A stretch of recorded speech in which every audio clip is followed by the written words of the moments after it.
Good afternoon, everybody. Hope y'all got your coffee ready. Um, this is, I guess, the first official coffee session return. This is number 622 for anybody who's keeping track. Um, let's see who we got hanging out with us today. I'm again broadcasting to Facebook, so if you're watching on Facebook, please leave a comment so I can see it pop in here and I'll know it's working. I don't even have it up out here. We got Mr. Troy Pritchard's in the house. How you doing, Troy? Landis says, "Good afternoon. A little chilly here, so sit back and recliner and enjoy." Yeah, it's we've actually got a winter freeze warning for tonight, of all things. I think when spring start tomorrow, or the next day, something like that. It's coming up pretty soon. But yeah, it's kind of turned cool around here again. So we were having some really nice weather. Kenneth's in the house. How you doing, Kenneth? Good to see you. All right. It says we got one over there on Facebook, so I guess it's working. People are trickling in here. Bob Sands in the house. How you doing, Bob? Always good to see you. I don't really have much to talk about. I do have a few little video clips and stuff I put together um, that I'll show anybody that's interested, but don't really have much going on. Kevin Els is in the house. How you doing, Kevin? Good to see you. Let's see here. Yeah, if you're watching on Facebook, please put a comment in the chat here, and we'll see. It should pop up over here eventually. I'm assuming it's working because it says there's a couple of people over there on Facebook watching. Anyway, I will tell you what I have been fiddling around doing. I have had a real problem. I have been battling this problem off and on for a long time, but in particular, mostly this past winter, which we're technically still in, I guess. But I have been battling this problem, and I've been trying to find a solution. How many of y'all out there have bird feeders in your yard? Maybe hanging off your deck or, um, hanging off a tree limb or, something like that. How many of y'all have bird feeders? I have made some really cool uh, bird feeders. In fact, I'll see if I can bring up a picture here to show you. I have made some pretty cool bird feeders. This is one I did with the Home Tech Laser here, and I'm trying to remember the name of the website where I got that one. That's not something I designed. I just downloaded it, and you go through and you tell it what thickness material you're using, or maybe it's already set for a material. I don't remember, but anyway, that's one I made, and you'll see this one coming up in a little bit in one of the video clips I've got. But that was a cool one. I've got this one is hanging out there, or it was hanging out there. It pretty much got destroyed. There you can see a big old fat cardinal sitting in that one.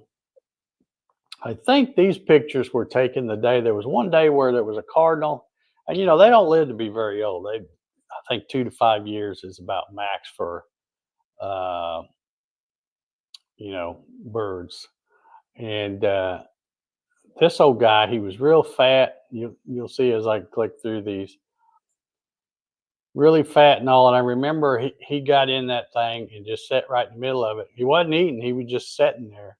And I bet you he sat there for an hour, which is kind of unusual. But he looks to me like maybe he's one of the older things, and maybe maybe he's not that excited to get flying and taking off and stuff. But anyway, let's see here. Here's here's one. You can't really tell it, but there's a mama. You can see my mouse, or there's a mama over here and a daddy cardinal over here, and they're fun to watch because when you get the two that are mates, I guess you'd call it, the male will sit in there and pick up stuff and then hand it to her, feed it to the female, which is kind of cool to watch. But let's see if I got any more. Yeah, here's kind of a little short video clip. There you can see, I think that's a mama cardinal. Let me back it up here. Yeah, that's a mama cardinal in there, and it looks like a little titmouse that's getting on top waiting for his turn. So, but anyway, now you can see that this birdhouse, and again, I got this one from the website. This was not something I designed, but I painted this one up, and I really liked it. Of course, it's already looking pretty rough, and by the time you see this little video, it's starting to delaminate, and even with the paint job, they don't last. They don't last forever, but especially they won't last very long if you have other problems. Now, here's the shot of the one I showed earlier. It's hanging off my front porch, so it's protected from the rain. And this is sped up a little bit because this cardinal spends quite a bit of time there, so I sped this little clip up. I think that first one was a little nuthatch or something. But you're going to see coming up here in just a minute. Okay, here's another little titmouse. They like to come in and grab something and run. They usually don't sit around very long in there. They just kind of get something and go.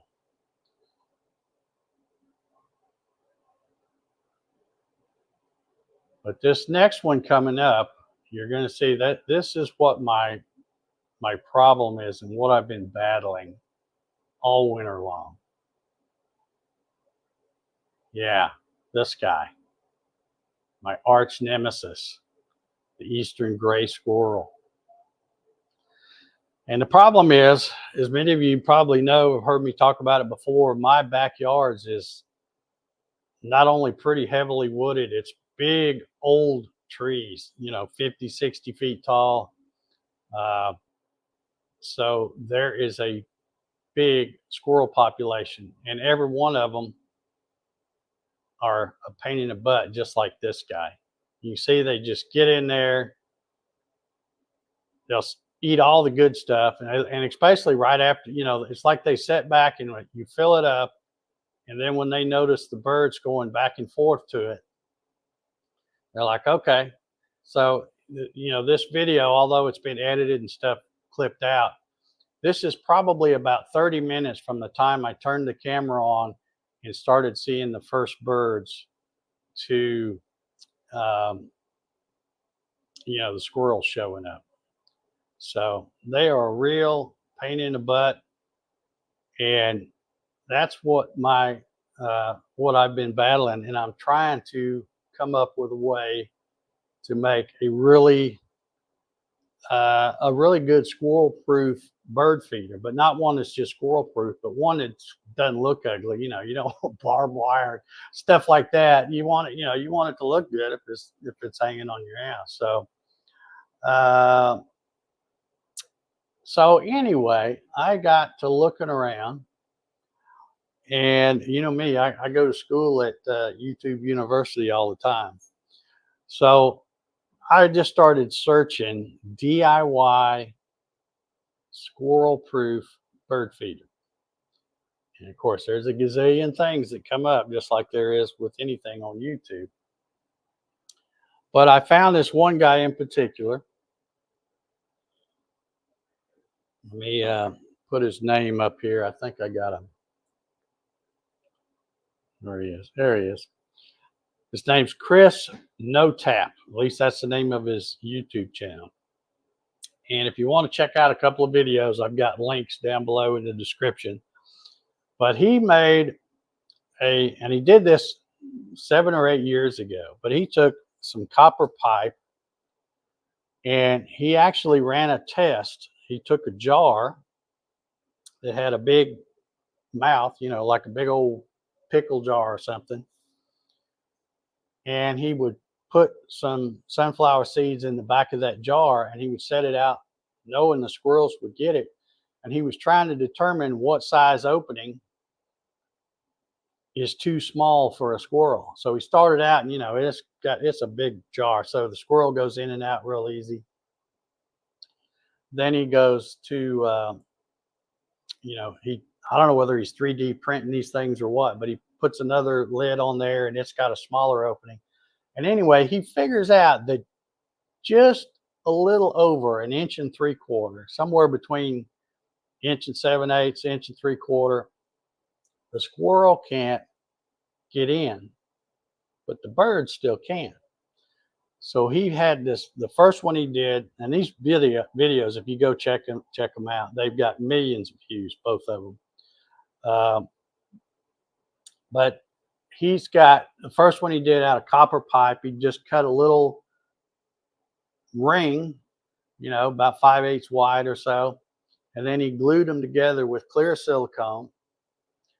And then he used glass, which I wasn't a fan of the glass, but it is kind of cool because you can see through it. But anyway, the first one he did was very successful, and he's got, if you check out that video, you see what I'm talking about.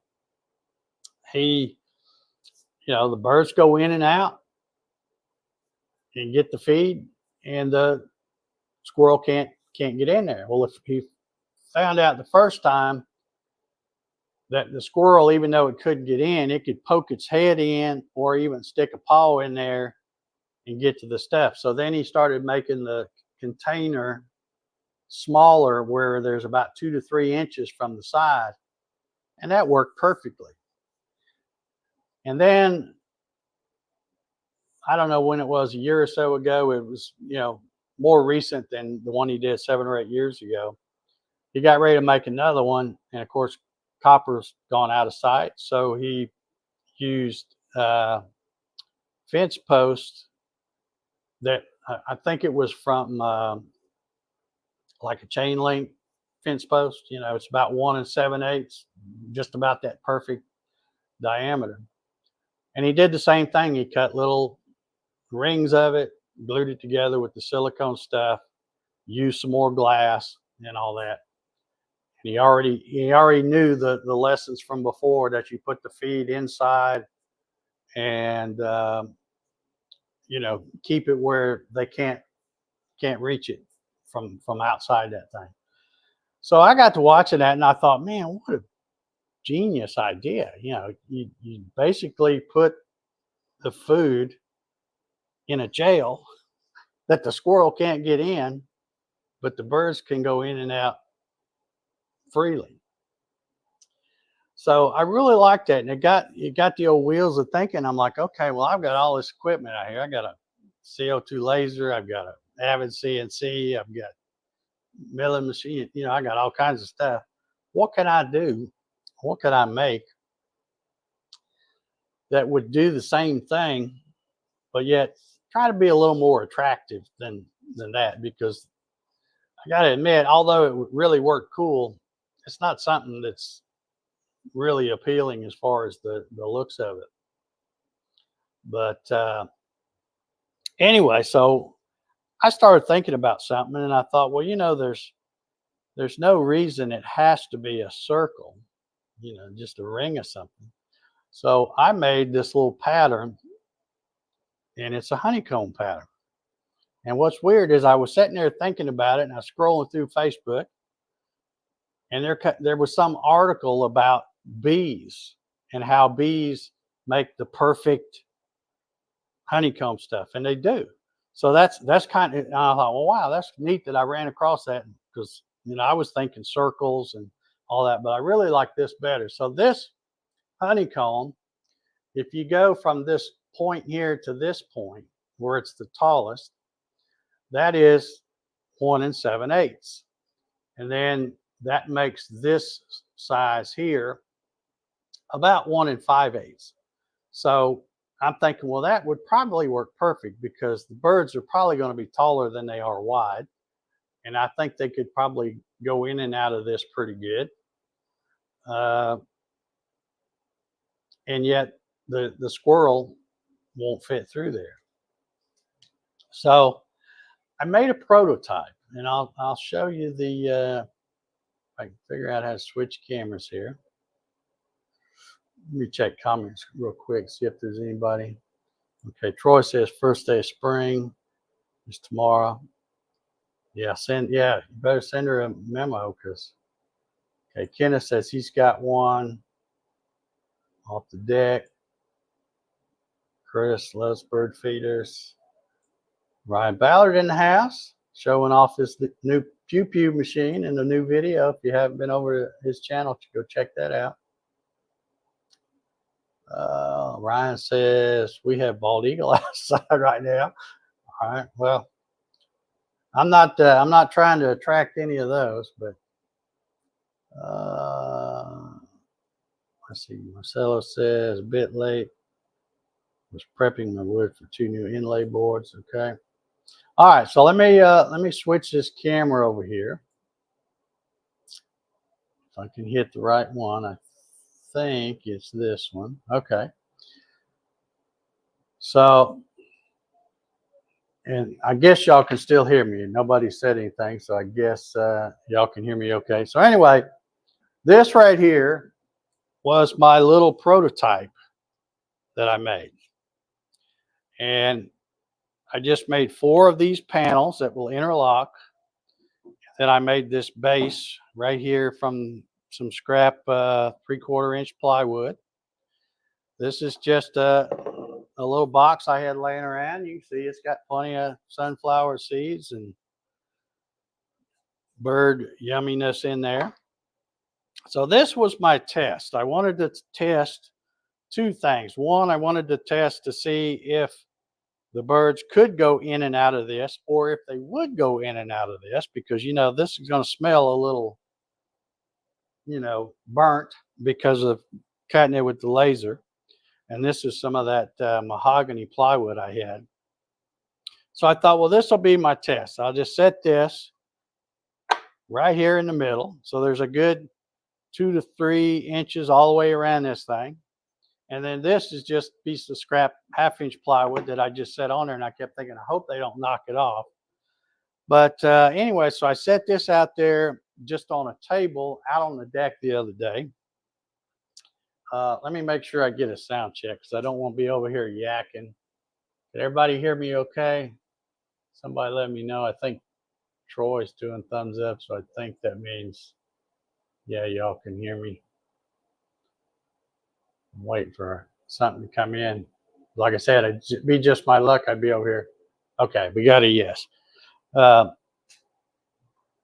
So anyway, so I set this out there, and where it was setting is not where I could keep an eye on it without getting up and going to the door. So I would check my security camera because my security camera was kind of pointed at it, and I got nothing, no birds. And I mean, I had to get them started. You can see I'd put like a little pile of sunflower seeds here on all 4 sides, and then later in the day I thought, okay, well let me just throw a few sunflower seeds right here on top. So I did that. Well, I wasn't paying attention, and I saw Big Jack at the door barking. So I thought, well, let me see what's out there. Well, sure enough, there was a squirrel sitting right on top here, eating a few sunflower seeds I'd put on top. So I turned on the security camera or the app on my phone where I could just sit and watch him. And after he finished that, which didn't take long because they're such a pig, he got down and he would go around and he'd eat up all the other little piles. And that didn't take long because, again, they're a pig. But then he started going around and he knew he could look right through here and see that there was all kinds of good stuff right in there, but he couldn't figure out how to get to it. So I got pretty excited. I'm thinking, man, this is working pretty good. He's reaching in there. He's trying to poke his head through there, and he couldn't get to it. But then he went around to what was the back of the thing from my camera angle. I was looking at it like this, and he was back here. And then I could tell that he was spending too much time back there. So I banged on the door to run him off. And sure enough, when I went out there, if you can see that, here's a little piece of it. Just that quick, already chewed through the web of this honeycomb right here. So I'm like, well, darn it, I thought that was going to work, but apparently this plywood is no match for the squirrels that I have around here. So anyway, I was out here yesterday and I was already in the process of making this. And this is just a little house. The files for this, they called it a birdhouse, but this was on that boxes.py or boxes.py. And I got it, and it just had just a plain opening on all four sides. So I don't know why they call it a birdhouse. It's really a bird feeder. But I kind of redid it and put the honeycomb stuff in here. And I even put a no squirrels allowed thing on here. And of course, they didn't pay attention to that. But I had a chance to hang this up for a little while this morning, and let me show you that clip. Let me swap the camera back around. Okay.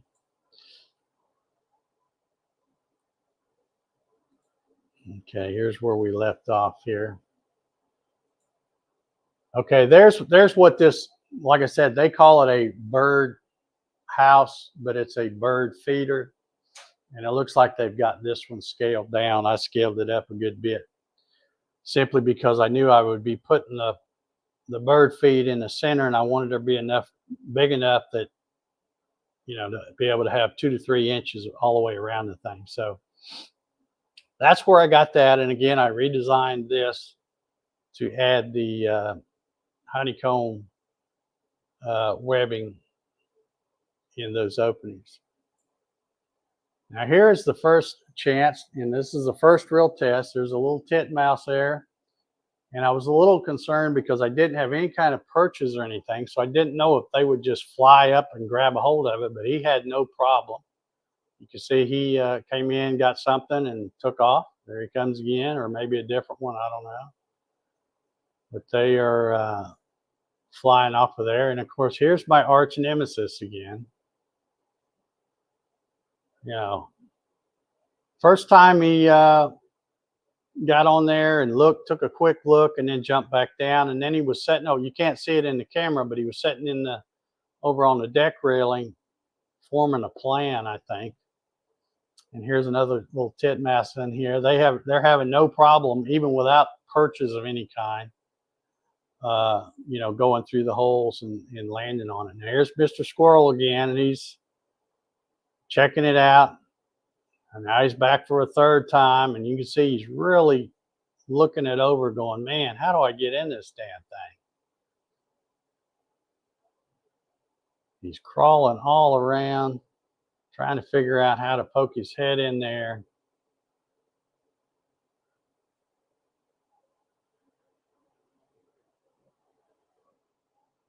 He sees the goodies in there, but he just doesn't quite know how to do it.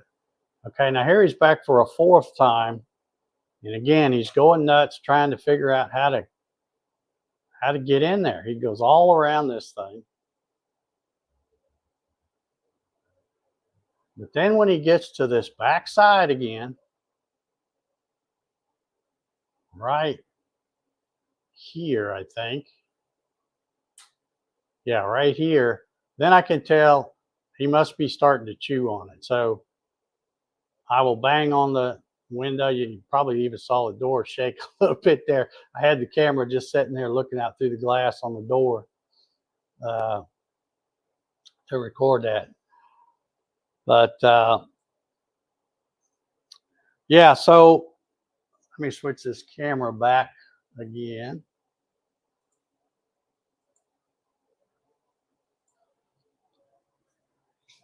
So now I know some of you are probably wondering, because if you look at this, this is all glued together.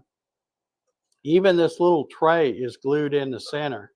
And you're probably thinking, well, dang, Dave, if you glued it all together, how do you get stuff in there? Well, I made this little uh,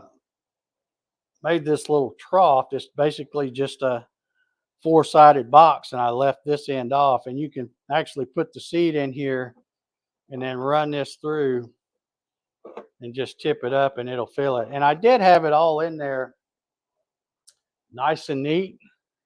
But of course, when the squirrels get on it and get to jumping around, that's the other problem. You can see that that rascal's knocked a lot of this seed all around. So even if he didn't try to chew through it, he's now got it all around the outside where he can reach in with his paw and get him some. So that'll be a future modification I do. But somewhere on here, yeah, right here, you can see where he was.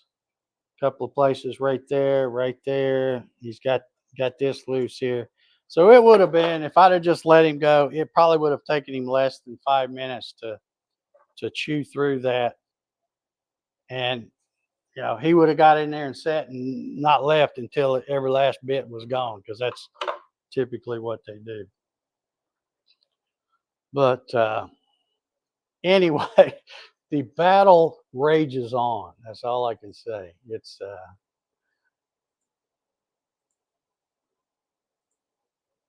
they are. And the bad thing is, like I said, living where I do with this wood stuff, that it's not just one or two or three. There's probably a dozen or so out there. Because you can be sitting out on the deck, look, and you'll see two or three of them chasing each other over here, way up in this tree, and you look over here, and there's 4 or 5 others over here. They are all over the place. So the like I said, the battle rages on. I'm not done with these guys yet. I just need to figure out a material that I can use, because I think this pattern is going to work perfect.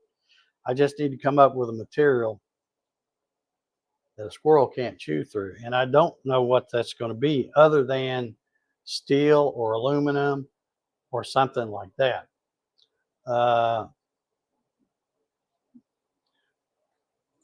Yeah, 22 long rifle. Yeah, that wouldn't go over good in this neighborhood. Yeah, Squirrel 2, Dave 0. Well, it's probably a bigger deficit than that, Paul, because like I said, I've been dealing with this all winter long. Whether I put them in the one in the front that you saw in the first video, or, I used to have them in I should have taken a picture of, let's see if I can get back to it here. Let's see here. This one right here, I should have taken a picture of what this one looks like now, because it's basically sitting outside there, just all torn apart. Because every time that squirrel would get in there and you'd scare him off, when they jump, he flings this thing and it flips all around. And as the weather got to it, it just kept getting in worse shape. And I knew it wasn't going to last forever, but it would have lasted a lot longer if the damn squirrel had stayed out of it. So, but anyway, that's my story. I am not. I'm defeated right now, but I mean, I know how I can do it. I mean, I used to work at the local sheet metal fabrication shop, and they've made parts for me all the time. So I could probably just draw up a panel that had a frame around it like this, and just have Justin laser cut me some 16 gauge, or it wouldn't even have to be that because they're not going to chew through steel. Uh, and then just make it where I screw the thing. But I'm trying to figure out how I can do it all right here by myself with materials I can get myself and stuff like that. So uh, I don't know. You guys let me know. Can you think of any kind of material uh, that a squirrel might not chew through? Kenneth says, no real issue with squirrels, raccoon enjoying it once. It's hanging off a shepherd's hook. Yeah. Yeah. The only raccoon I have ever seen, and I've seen a bunch of different critters, snakes galore and deer, uh, rabbits, armadillos, possum. I mean, you name it, it's been through here, this yard. But the only raccoon I've ever seen was that one. Y'all probably remember a while back. It's been a long while back, but one come walking through here back when I had my chickens, and Rocky tangled with it. Of course, he killed it, but then they were worried, and I was worried because I thought, it's not normal to see a raccoon in the middle of the day, coming up, coming right in the yard like he was. I'm thinking he's probably rabid. Sure enough, they by the time the animal control got here, the raccoon had died. But she took him, and of course, it was Thanksgiving weekend, so that's when I had to do the whole quarantine thing with Rocky. But fortunately, since it's just me, or just was just me and Rocky here, now it's just me and Jack here. But he didn't have to go off. I thought they were going to take him off. They thought they were going to take him off, and I said, "Oh no, you're not either. I'll watch him right here." But yeah, he was fine. He didn't have anything. But that's the only raccoon I have seen um, since I've been here. Yeah, yeah, I know, and I wouldn't have to buy one. Trust me. I've got I've got plenty of things I could use to take care of 'em. But yeah, that just wouldn't fly around here. So Marcella says I made a birdhouse out of 3/4 cedar, and the squirrels chewed out the whole big. Yeah. Well, I don't know if y'all remember. Probably most of you don't, but back when I think it was Brian Summers, or not Brian Summers, Brian Gidney from Summers Woodworking. That's his YouTube channel. He used to host the Birdhouse Challenge, and one year I made one. In fact, it's still out there, but it looks pretty rough now. I'm surprised I hadn't completely fell in. But it's an old red barn, and it's got the sayings that you'd see going back and forth from here to Indiana. You'd see on one side it says "See Ruby Falls," and then on the other side it says "See Rock City." But I made that one like a condo where I put dividers and had several holes. And man, it didn't take long at all before something, probably a stupid squirrel, chewed one of the holes out this big. So I never have seen bird. I've seen occasionally one go in and out of it, but I don't think they're using it. But anyway, I may have to I may have to fire up the old Avid and put some quarter plate aluminum on it.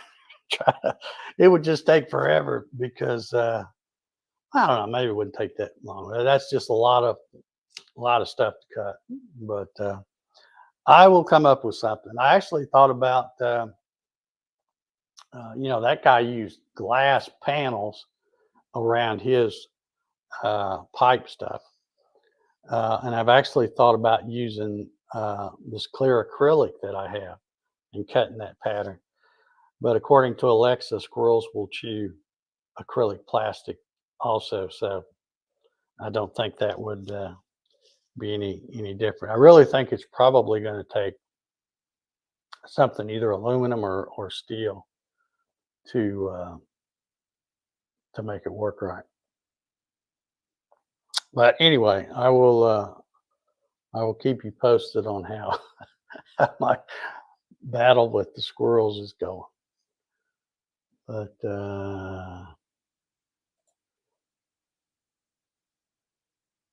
okay, so the safflower seed squirrels don't like. Okay, I think this stuff I've got, I'd have to look on the label to be sure, but it's it's just a mix stuff I buy from Tractor Supply, and it's supposed to be uh, it's supposed to be the stuff the what they call the songbirds like. So you don't just attract all the crappy birds. You get birds that you know are pretty to look at, but do all the nice singing and stuff too, which is always relaxing to hear. But Lou Thomas in the house. How you doing, Lou? Sean's here. How you doing, Sean? Let's see if I missed any. I don't think so. Doug Seski in the house. How you doing, Doug? Boiler up, buddy. I hated they lost the other day to Wisconsin. Thought they had that one, but let it get away. Everybody getting your March Madness brackets filled out. Rusty said, find a washer that's big enough for the opening. Yeah. It would take a good sized washer, though. Guinness says, we do straight up safflower. We get titmouse and cardinals. Okay. That's mostly what I get. I get, well, you saw in the little video clips, uh, lots of cardinals, male and female. The I guess here they call it the tufted titmouse.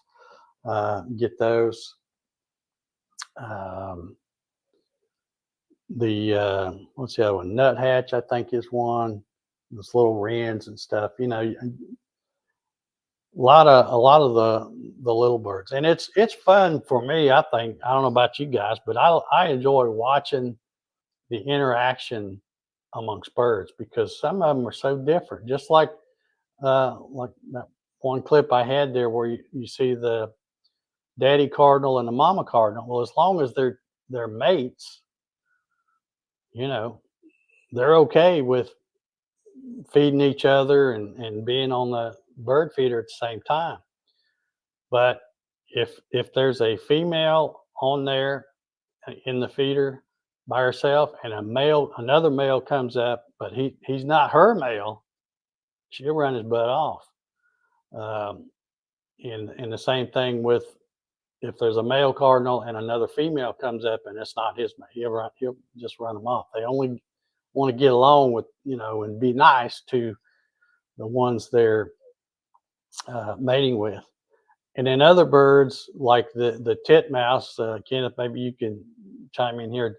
I've noticed that they don't really care as long they know there's plenty of stuff to eat, and if they're there and another one or two come, they're cool with it. They don't do it. But then other birds like a cardinal and some of the other ones, if they come up, they have to. You saw that one sitting on top of the thing waiting his turn. They wait until that one flies off, and they go down and get a quick bite and hightail it out of there. So it's really interesting to watch the birds and see which ones get along and which ones don't. Um, and of course, none of them like the damn squirrels. So, including me and Jack. So, uh, we will continue to fight on and figure out how. I am pretty excited about this concept though, because one thing I did learn, even though I know that that's not going to last because they'll chew through it. If I can just figure out how to put one, I may have to start putting them different places. But the one where you saw the film of the last video clip where with that new thing, that's hanging under the eave right outside my door. So, I like it because I can sit there in my recliner and turn my head a little bit, and I can see all of what's going on. And the other thing is, I do like having this thin web.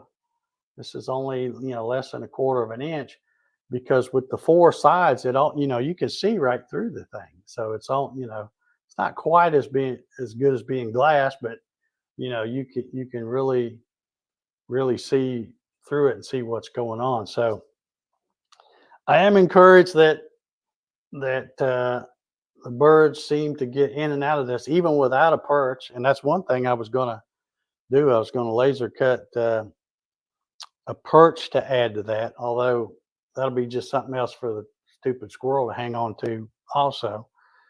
But yeah, I'm encouraged that the birds get in and out of this real easy, and the squirrels, if this was something tough, they can't get to it. So I may before they completely tear this one up, I may just try putting it on. I've got an old the little brackets you put on it like a post in front of your house. It's got the angle where you put your flagpole in and it angles out like that. I've got one out there, and I don't put a flag out there anymore. I'm flying my flag right in here now. I bought a brand new flag because being outside like that, the flags just I'm on about, I don't know how many flags I've gone through since I've lived here, but I just decided I'd hang it in here instead. But I've still got the pole and all, so I may try to run that flag, and it would stick out far enough from the house. And if I drop, put it, not a long thing, just about like that, and have it drop down where it's kind of hanging over the yard. That's the thing. You gotta have it where the squirrels can't climb down and jump to it, or can't jump up to it. And that's one of the problems with having that one where I have it, even though I like it there, is it's too easy for him to come up the deck railing. It's about a 3 or 4 foot jump, and boom, he's on there. So uh,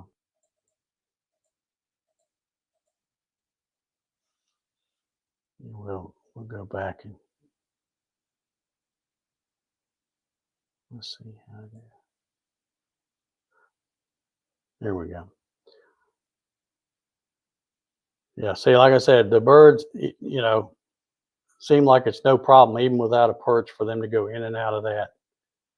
And although I would like to see a cardinal get through there, but if I can just keep that rascal from being able to get to it, because it did take him a little while. It took him about 4 tries to figure out, hey, while I'm up here hanging on, I might as well start chewing because there's no perch or nothing really to hang on to. So anyway, we will continue on with that battle, and hopefully, it's not that I hate squirrels.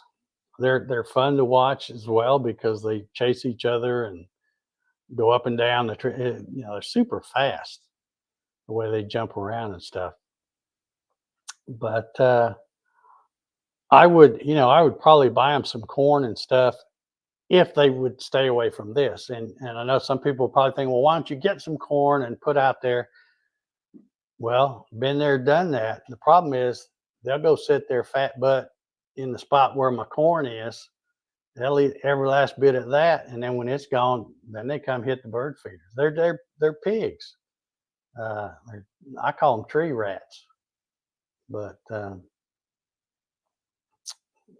anyway, we're gonna keep trying to think of something. I may try some more other prototypes. I actually thought about I could run the that same one that I've got over there.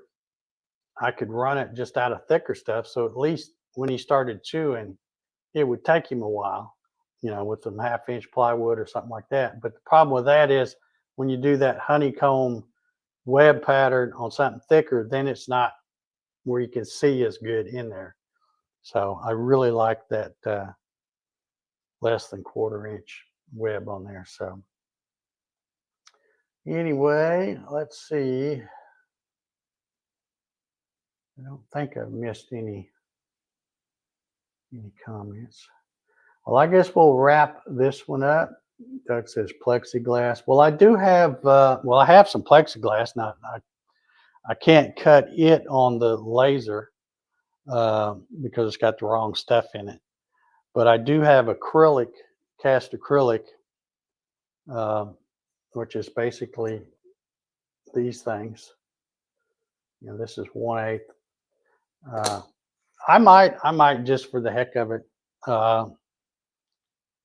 go ahead and cut some panels out of the acrylic because I've got just enough to do 4 sides.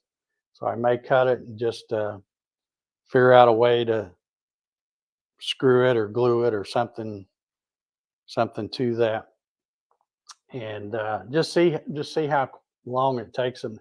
You know, I keep thinking, well, maybe there's something that if they start chewing, they'd be going, oh, that's too nasty. I'm just going to quit and go away. But you know, those things are just relentless.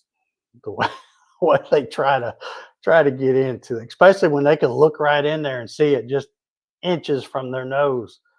It drives them nuts. So, Ryan, yeah, I don't encourage me, man. I've already been thinking about that because, like I said, I know that I could send them over to Justin and I could probably get 100 made for a pretty reasonable cost. But you know, I always like to do stuff myself, and I kept thinking, man, I've always thought about a plasma table, but that would do it. That would do it. But no, I gotta keep telling myself, no, I don't need a plasma table. But anyway, I guess we're gonna wrap this one up. Yeah, put those sheet metal skills to work. Yeah. Oh, I could have a drawing over to Justin in a matter of minutes from because I've already basically got it drawn. You know, I just have to change it and put it on a drawing and tell him it's, I don't know, probably 16 gauge metal would be way more than, and I mean even 20 gauge. A squirrel's not, they can't chew steel, so they're not quite that tough.